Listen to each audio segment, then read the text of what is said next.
out how to use this new control panel.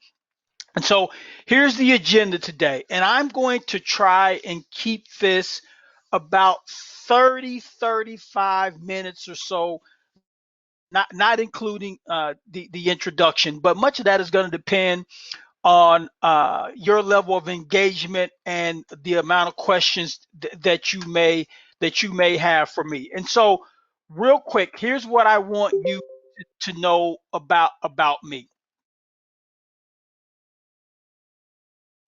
And that is, I started in this industry. In terms of the U.S. pharmacy reimbursement and distribution system, I've worked at just about every stop along the way. I've worked for a drug manufacturer. I actually led a team that negotiated paying rebates to PBMs. I've owned a mail order pharmacy, even though I'm not a pharmacist. You don't have to be a pharmacist to own a mail order pharmacy. Obviously, you have to have pharmacists that work for you. And then now, on the payer side, owning the first fiduciary model PBM. But I'm not here. This is not going to be a sales pitch today. This is about you and creating awareness in the hopes that once you learn or gather more information, more knowledge, you'll start to take some action based upon what I share with you here today. If you have any questions for me, there's a couple ways to get those questions to me. You can see here, I don't even know if this is what your control panel looks like or if it's similar now. But you should have a raise hand feature, and you've got that little bubble that every one of these remote video conferencing tools offers if you want to send me a message via chat. And real quick here, if you have not, please mute yourself. If you're logging in, logging out, please mute yourself. I don't even know how to do that on this new tool, to mute you from my end. I knew it on the old tool, but not on the new tool. So please mute yourself so that we don't disturb any folks with background information. So by the end of this listen, I've got nothing to hide. I know pharmacy benefits, the PBMs, they keep everything close to the vest, behind the curtain, in a black box, whatever euphemism you want to use. That's not the case. It is in my best interest to help you become as sophisticated as you possibly can be, right? That is the intent of being a fiduciary, right? So I've got nothing to hide. So what I want by the end of this presentation, I want you to know what the primary problem is around pharmacy benefit managers and how they engage with their clients. And it might be different than what you think. I want you to feel something other than indifference. Without any feelings, without any emotions, there won't be any action. And then that's what I want you to do. The action I want you to take is to start addressing the core problem, and that is information asymmetry, also referred to as information failure. Some folks refer to it as asymmetric information. PBMs leverage information asymmetry to make it difficult for buyers of their services to determine how much money the PBM is making for the services that it provides. Think about this for a second now. We go in, we negotiate with pharmaceutical manufacturers, we negotiate with pharmacies and chain pharmacies. And the amount of savings that we're able to negotiate is finite. It doesn't change because Procter & Gamble is a PBM's client and they say, well, hey, if you don't give us a better deal, then we're going to walk, right? The PBMs are giving them a better deal based upon what we've already negotiated. We're not going back to the manufacturers and the pharmacy networks and saying, hey, P&G is going to dump us if you don't give us a better deal. That's not the way it works. That's not the way it works. And so whatever the purchaser is able to negotiate with the PBM, the more sophisticated purchasers of PBM services, the PBMs are going to make less money because they have to pass more of it back. So what does that information asymmetry look like? It's Listen, it is typically, we can't do this. We don't want our competitors to get a hold of the information. It's proprietary information. It all makes sense. It's a reasonable argument until you understand that that is the intent, so that it can be opaque, so that it can withhold information that you need in order to determine if the fees the PBMs are charging are reasonable. I'm here to tell you that in many cases, those fees are unreasonable. And so when a PBM is engaging in information asymmetry, it wants to pay rebates. And this is just an example of what information success looks like. So we talked about information failure. This is an example of what information success looks like. And that is when a pharmacy benefit manager is paid rebates by the drug manufacturer. The drug manufacturer sends along with those payments an explanation for those payments. And every dollar or every claim that a manufacturer pays a single dollar on, it is itemized. It is detailed. Here's the claim that was eligible. And we're talking here now some of this information here has been redacted or removed for privacy concerns.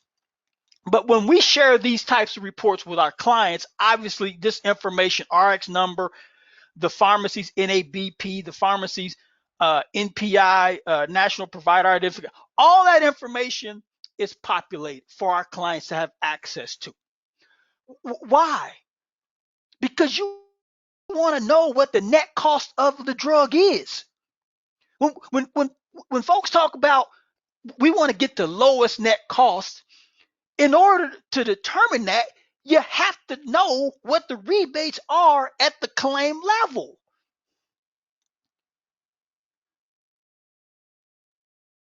And so if a PBM is saying, hey, we're transparent, we're radically transparent, we're putting you first, we're pass through, then okay, that's fine. But here's what we're going to need in order to be able to verify that.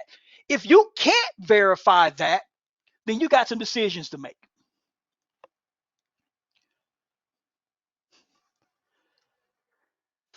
That leads me to the status quo. And the status quo is this. Many plan sponsors, and I'm not going to say all, and I want to be careful here, because sometimes I say things and people take that as me saying it's blanket. The case is blanket. It's always no. So when I make definitive statements, I'm prefacing them, whether I say it or not, whether it's implicit or explicit. It's generally speaking. It's generally speaking. Generally speaking, plan sponsors, health plan sponsors, enter into an agreement with a pharmacy benefit manager, where the pharmacy benefit manager wants you to accept artificially too low PBM administrative fees. Why? Because you can audit those. It's per paid claim, it's per employee per month, or it's per member per month. Because it knows that it can't keep the lights on with an artificially too low PBM administrative fee. But when you accept that, then you also accept the PBM generating its service fees through hidden cash flow methods. And those hidden cash flow methods, the three primary buckets you can see are here. That's one source. Here's a second source that speaks to the same dynamic. Now, I like this slide because when I started out with Eli Lilly, I started out as a pharmaceutical drug sales rep. I know the pain, the patients and doctors. I know it. I lived it. It may even be worse today than it was then. Started out as a drug rep, and I told you I worked my way. I swindled my corporate offices and, on the B2B side and on access team and negotiating paying rebates to PBMs. And I can remember this time where it was all about the small molecule brand drugs because there were no complicated molecules. There were no biologics at this time except for insulin, right? Insulin's a biologic. There were no biologics at this time, right? And so when you got smart, and there's a term for it in the industry called ballooning. When you squeeze a PBM in one area, it's going to shift. Like think of water in a balloon. You squeeze it, that water moves to another area within that balloon. When you squeeze the PBM for the rebates on the small molecule brand drugs, the PBMs then shifted that cost to what? Remember, mandatory mail order, that didn't last too long, right? That didn't last too long. And then when you squeeze the PBMs with the mandatory mail order, and then the PBMs shifted that cost to specialty drug rebates. Now, if we extend this out, you're squeezing the PBMs now on the specialty drug rebates, and what are they doing? We're going to talk about this here in a second. They are now, through the process of ballooning, they're moving that now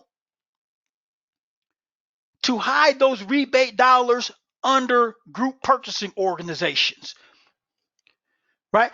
And also what we call MBDCs,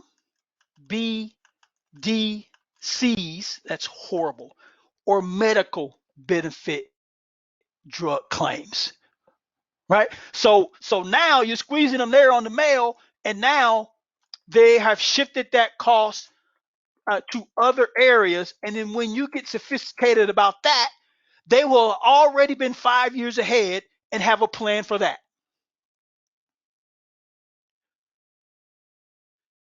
If they're not held accountable to be radically, at a minimum, radically transparent. Listen, I'm not here to bash PBMs. I'm here to drive radical transparency, period. My personal position is that hidden cash flows and opaque business practices should not exist in healthcare. Now, listen, if we're selling advertising or oil or commodities and people want to overpay, that's one thing. This is life and death. So I happen to believe that PBMs offer a very valuable service. My contention is that the non-fiduciary PBMs are driving hidden cash flows and not offering transparent services. And I want to be a part of the solution. And I think you do too. And that's why you're here. And in doing that, you got to understand the PBM business model. Listen, I've met some very, very smart people in this business.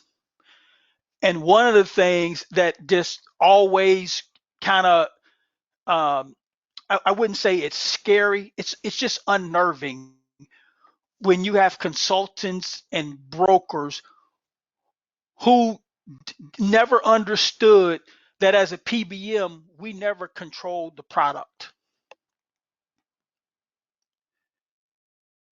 We never controlled the product unless we owned a specialty pharmacy or a mail order pharmacy, right? We never control the product. And even PBMs that own national pharmacies and regionally based pharmacies, those entities should be working separately.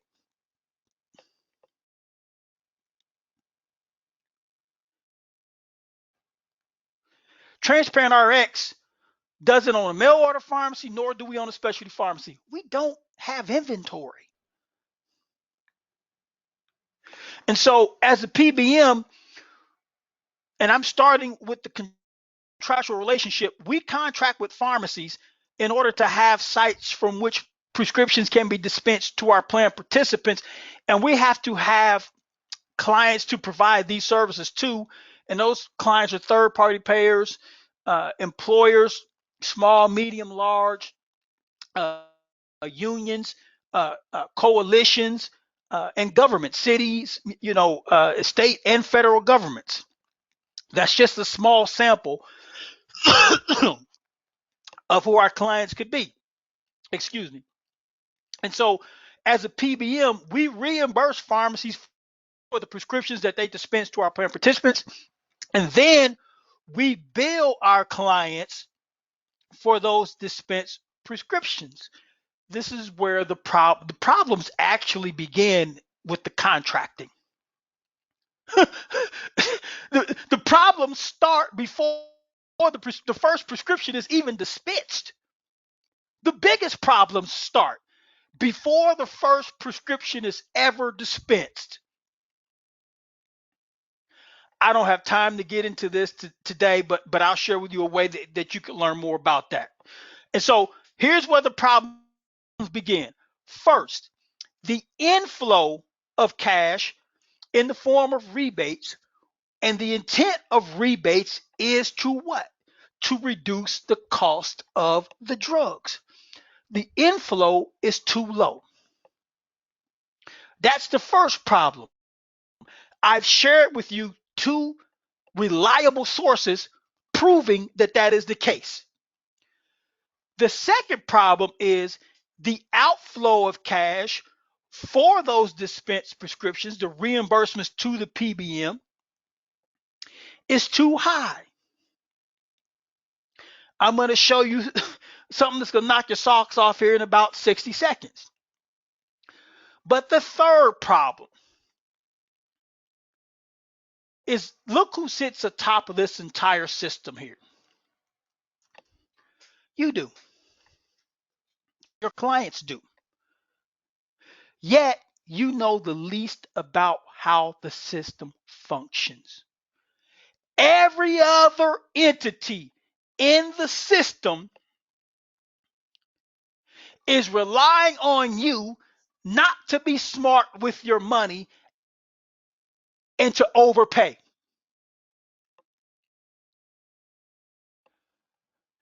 Listen, I know enough about this to know we don't need legislation, right?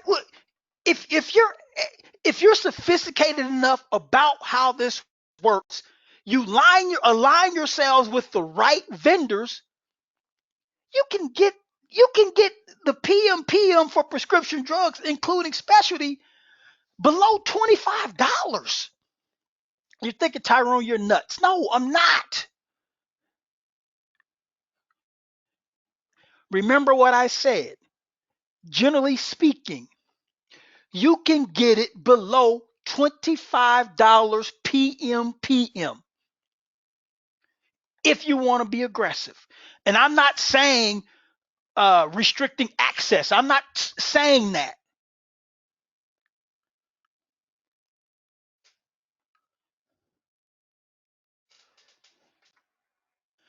I talked about the spread and how that was the second problem.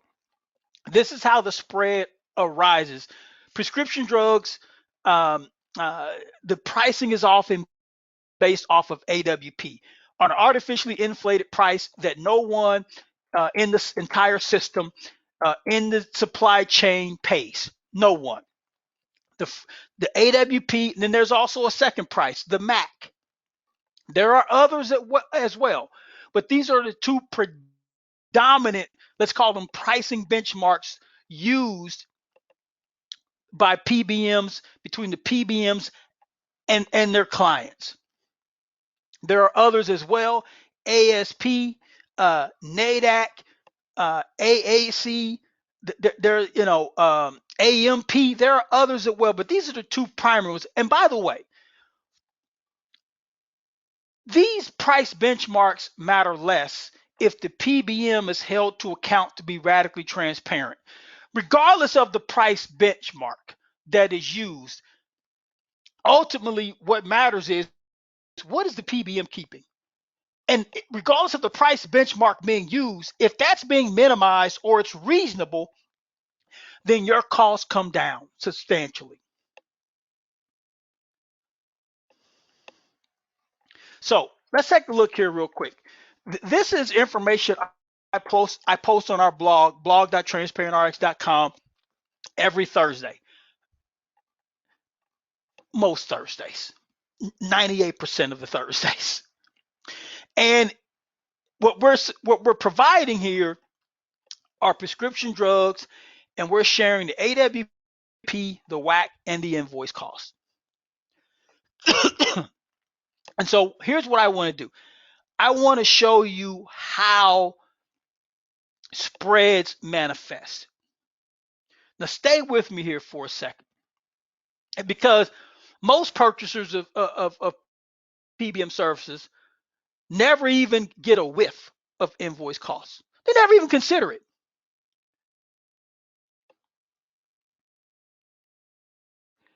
Because the AWP is the focal point, and it can be a distraction. And so take a look here at levothyroxine, 100 microgram, 30 tablets. Take a look at the AWP here. And by the way, AWP prices change. They're not, you can't assume that if the price for levothyroxine today is 561, the next month it's going to be 561 again. You can't assume that. Prescription drug prices can change like gasoline prices. Some drugs, they can be fairly constant. But for others, they can change like gasoline prices. I'm exaggerating here a little bit, but you get the point. Levothyroxine, the AWP is 561. Now, let's say that you are able to achieve a generic effective rate, or in other words, no matter what the price benchmark being used is, whether it's a MAC, whether it's a UNC, whether it's an AWP minus the discount, right? Let's say the generic effective rate, effectively, what you are achieving in terms of a discount off of AWP is 90%. And by the way, if a PBM purports itself to be passed through or radically transparent, or it's going to save you a bunch of money, the generic effective rate should be hovering right around 90%. I mean, it should be so close to 90%, it could see the hair standing up on its back.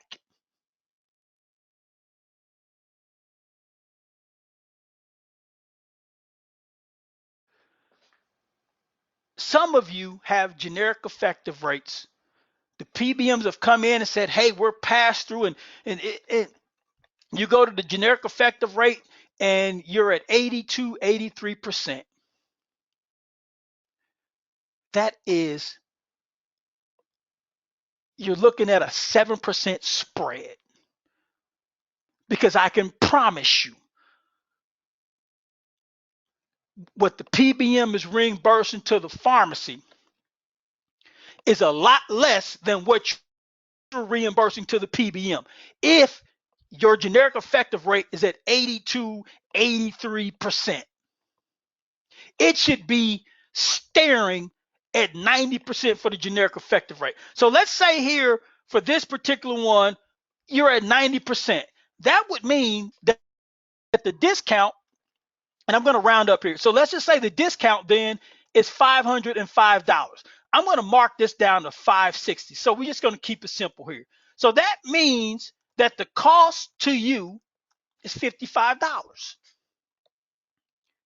Even with a 90% discount, I'm going to guess that no one on this call today has negotiated a 90% discount. Even worse, you probably negotiated maybe a guarantee of 85% or 84%, which is okay. But what happens to the overages? They should go back to you. If you are paying a fair and reasonable administrative fee that starts at, say, $6 per paid claim, you could underwrite it to factor out to a PEPM or a PMPM. Really doesn't matter. It's going to come out the same at the end of the day. But you negotiated, if you negotiated a reasonable administrative fee, uh, um, uh, then those overages are going to come back to you. But if not, and it's artificially too low, the PBM has built it into the contract. It keeps the overages. So here, $55. Take a look now at what this drug costs to put on the shelf. The pharmacy, Joe's Corner Pharmacy, Mary's Corner Pharmacy, paid $4 to put this product on the shelf. Even if the PBM reimburses this pharmacy at 100% markup and pays it a $2 dispensing fee, the out-of-pocket for the PBM is still just $10. That leaves a $45 difference in the form of a spread. Now, if this product is on the PBM's MAC list, then its cost is likely going to be lower to you than $55. Let's say that the cost, so this is AWP here with a minus. Let's say the second, we talked about MAC here. Let's say that on the MAC price list, and by the way, you should have access to the PBM's MAC list and what the prices are for the products on that MAC list. The more products that are on the MAC list, the less likely you're going to be paying for a generic drug that has a cost that's been based upon AWP minus. And so let's say that the product is $15. The price doesn't change to the reimbursement to the pharmacy. That leaves a spread of $5. It's easy to know what you're being paid. The tough part is this part. What is the pharmacy being paid?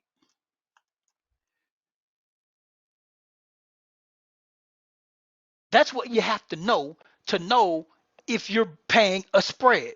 Now, state of Ohio, a couple years ago, imagine this, and I'm going to move here pretty quickly.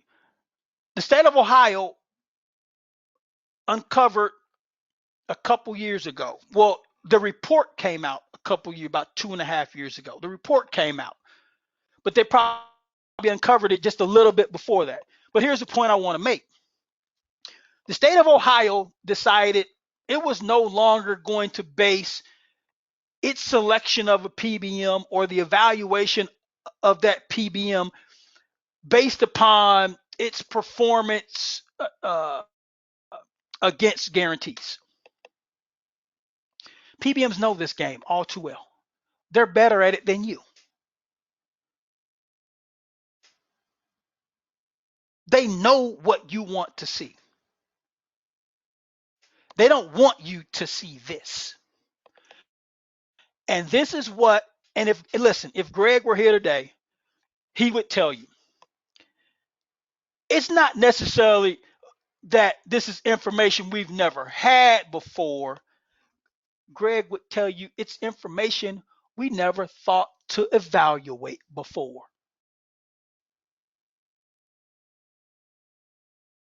See, don't make excuses, Greg. You never thought to evaluate it or demand or ask for that information. Remember what I said up front. Information asymmetry. When the state of Ohio uncovered almost $250 million in spreads, hadn't even looked at rebates yet. In spreads, it terminated those contracts almost overnight.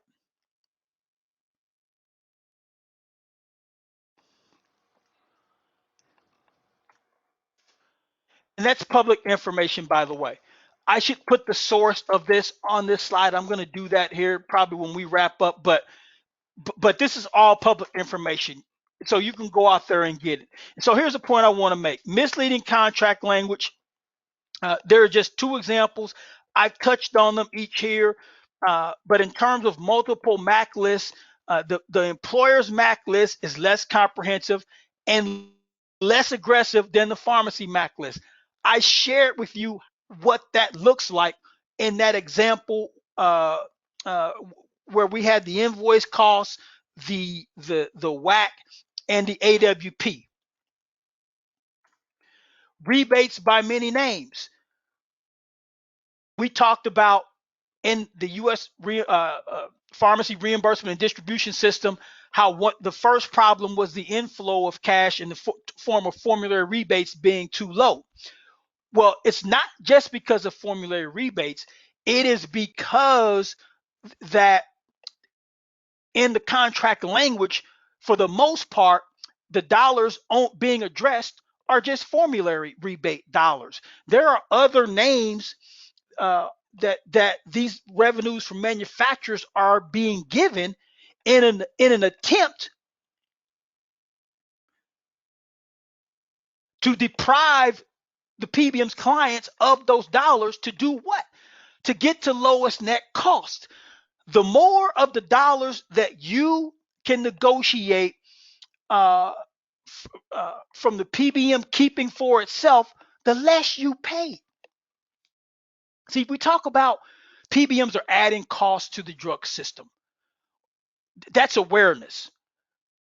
But then the action to fix that problem requires knowledge. I'm going to give you a perfect example of that here in a bit. Just real quick, this is public information as well. This was released about probably 3 years ago, but before it was made public, it was ongoing between Express Scripts and Kaleo. And Kaleo is a specialty drug manufacturer, but it was not until a few years after these invoices that this information was made public. But the point I want to make here, I just touched on this. Formulary rebates are being dwarfed by the administrative fees. These administrative fees are not the administrative fees that a third-party payer or health plan pays to a PBM for claims adjudication and account management and a member web portal and a mobile app. This is a manufacturer administrative fee. And so think about it. For a drug, Express Scripts and Kaleo, in their negotiations, they decided, okay, Kaleo is going to pay a certain amount of money, and a percentage of that is going to go to formulary rebates. Another percentage of that is going to go to administrative fees, and then another percentage of that is going to go to price protection rebates.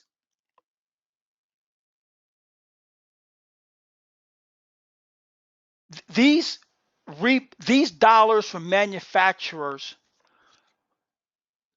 the reason a manufacturer pays money to a PBM is because it believes the PBM can help the manufacturer through access increase market share or sales of their products. There's no charity. It is because either directly or indirectly, you can help us get these products into the medicine cabinets of patients that need them. That's it. And so that means that those monies you are entitled to. PBM's got to make a reasonable profit, something fair. Something fair. But you can probably tell by now that I believe that the dollars that PBMs are generating for themselves are unfair when you don't know what they amount to. If you know what they are, you agree that's different. But we got to eliminate information asymmetry to get there. Outcomes rebates, right? So this is different. This is an additional, and I just posted something, or I will post something on my blog about this Thursday about outcomes rebates and how PBMs are negotiating with manufacturers saying, hey, we expect this drug to do what you said it was going to do based upon the clinical trials. And if it doesn't, then you refund us a portion of the cost back, if not 100%. Think about that for a second. That's called value-based contracting. And you can see it in some PBM contracts. And some PBM contracts will even say, this is value-based or pay per performance or performance-based, and you're not entitled to these dollars. That's crap. You are entitled to it. Whether or not you leave the money on the table is up to you. I talked about group purchasing organizations a little bit, and just real quick, what's happening is, we talked about ballooning and how the specialty drug rebate dollars are being squeezed and PBMs are moving now to shift that cost somewhere else. Well, they form GPOs or group purchasing organizations, and so now they can charge what's called group purchasing organization management fees. So essentially now the manufacturers pay these GMFs, group purchasing organization management fees, which aren't defined as rebates necessarily, but what they do is reduce the amount of rebates you would receive otherwise if that transaction was radically transparent.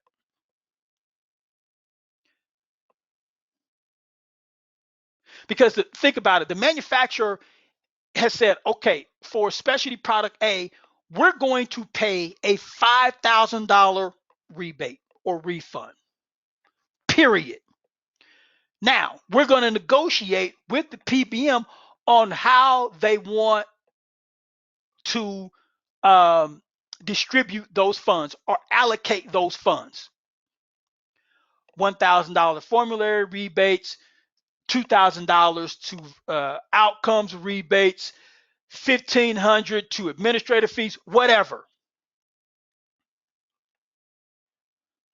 Here's the bottom line is purchasers, health plan sponsors, purchasers of PBM services like the state of Ohio must start evaluating how much money is the PBM putting in its bank account and keeping there and not passing back to you as a result of the services that it provides to you. The significance of that, and this is the genius of the model. Here's the genius of that opaque revenue model. It is that the PBM's fees, the amount of money the PBM keeps for itself, is hidden here in the plan's final cost. Plans think it's the drugs. The drugs are costing way too much. No, in many cases, the PBM is being paid way too much. In 2018, the CEO of CVS Health said this. Listen, this is public information. The CEO of CVS said this, and here it is again. While you and your clients wait to finalize the contract, or worse, you select the winner before the contract is finalized,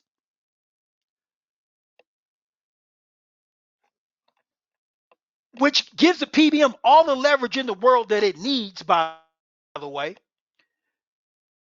The CEO of CVS couldn't get past the third word without mentioning the word contract.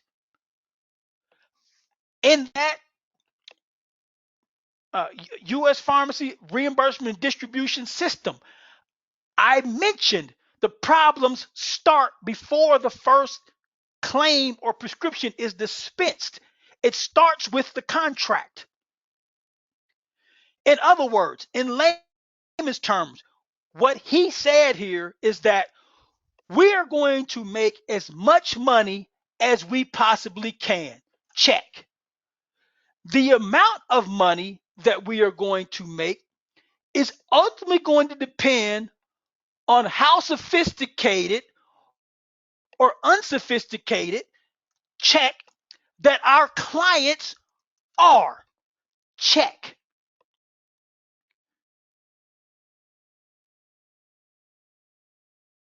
That's what he is saying here.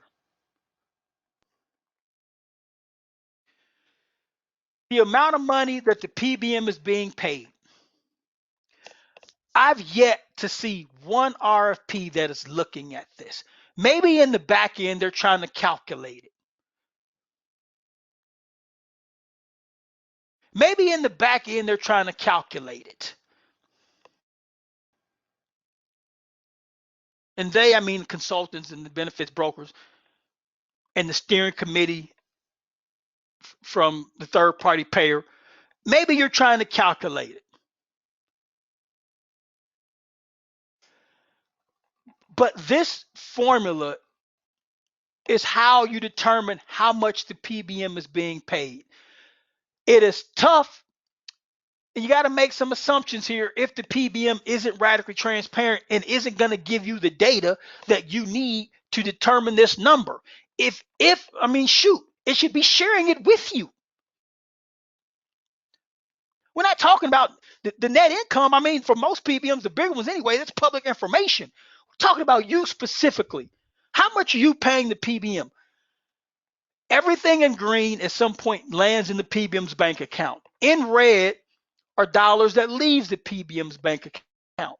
An example, think back to the system, the reimbursement system. We have to reimburse pharmacies. That's a cash distribution. We pass through rebate dollars to you after those dollars hit our bank accounts from the manufacturer. That's a cash distribution. We pay dispensing fees to the pharmacies. That's a cash distribution.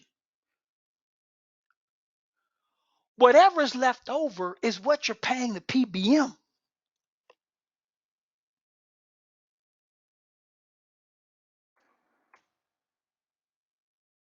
In order to be able to calculate that, you have to have the information. And say, listen, I own a PBM, but I'm also a business owner. And as a business owner, this is what I expect from all of my vendors. If I can't get complete transparency, I'm walking.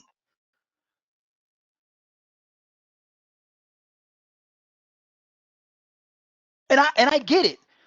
Listen, some of you are directors of benefits and this, that, and listen, I'm asking you to put on your ownership mindset hat.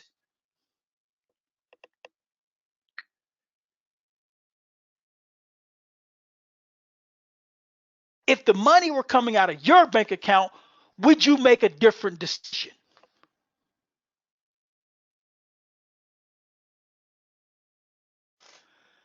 The new path says this: the PBM makes money one way.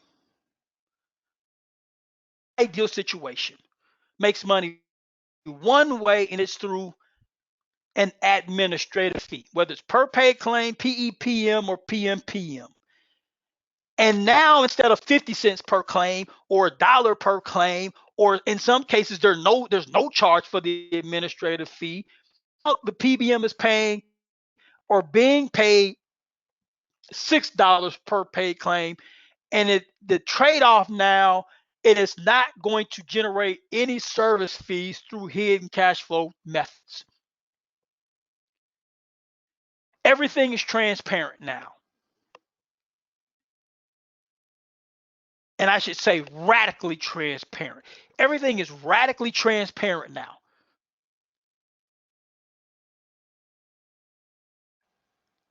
The difference between radical transparency and a fiduciary standard is this: radical transparency is going to be driven by the purchaser, the buyer. And you got to be sophisticated to drive to radical transparency. With a fiduciary standard, the PBM volunteers that. You can have radical transparency and not have a fiduciary standard of care. But you cannot have a fiduciary standard of care without radical transparency.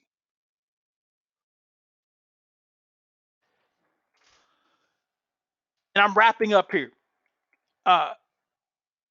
Real quick case study. I talked about the earnings after cash disbursements and that formula for calculating the PBM service fees, what it's being paid to be the service provider, the PBM vendor of record.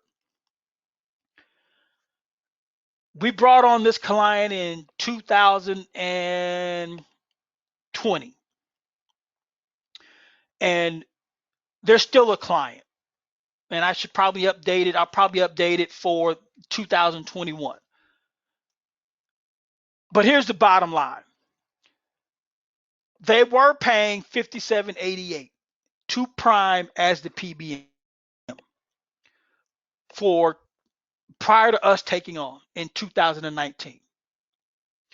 In the first year with us, we cut that by 60%. All in. It's net of rebates, net of our admin fee, all in. The reason I bring this up is because I want to demonstrate what the earnings after cash disbursement, the amount that PBM's keeping in its bank account. At a minimum, that is the difference between $57.88 and $23.12. Mind you, our admin fee is built into this. Let's assume here that there was no admin fee. So the difference is essentially $35 PM. That is what Prime was being paid to be the PBM. Ladies and gentlemen, that is more than the drugs cost.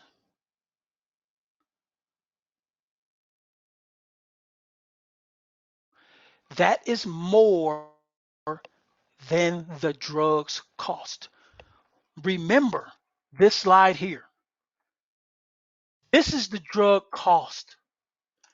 This final cost here in the example that I gave you of the 57, I think it was 88, right? $35 of that per member per month was their take home.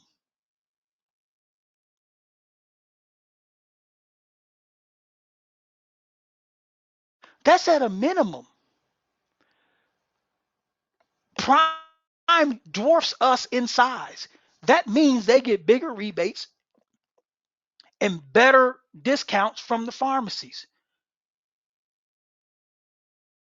I'm being conservative in that $35 PMPM.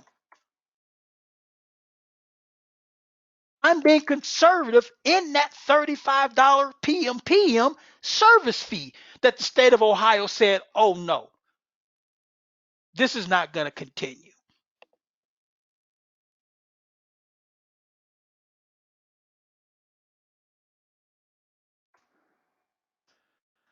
And I'm wrapping up here, and I went a little bit longer than I wanted to today, but I'm wrapping up here. And listen, I had a communication with someone, and I kind of get the feeling that most people are aware of the shenanigans that PBMs participate in. And so when I share things like this, they're thinking, well, tell me something new. Okay, here's something new. Knowing what PBMs or how they're behaving is step one. That's awareness. That's step one, the contemplation stage. Step two is desire. You want to do something about it. That's step two. And step three is know how. We've got the only program that is backed by a major college and its school of pharmacy that is devoted to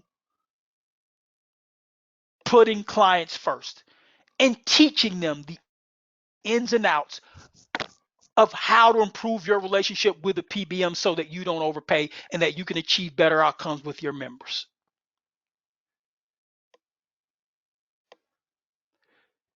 If you are contemplating taking action, there's no better place to do that than here. I know it sounds like a sales pitch, but I'd be lying if I didn't say that because it's true. The testimonials will support that. And so, listen, that is my time here today. If you have any questions for me, don't hesitate to reach out. And I will say this, I know nothing about automobiles. Every time I need to go in and get my car fixed, the only recourse of action that I have is to act like I know what I'm talking about and to just say no to services that I probably need and yes to services that I don't need. The only way I'm going to come out on top is if I happen to select a car repair service that is not going to take advantage of my lack of knowledge. That's my only hope, right? That's my only hope. Don't be me when you are negotiating with PBMs. Go out and get the knowledge so you don't have to worry about your wheel falling off when you're on the highway. That's my time today. Here's my contact information. Feel free to reach out at any time. It usually takes me 24 hours or so to get back to folks, but thank you for the time. I appreciate it. Be safe out there.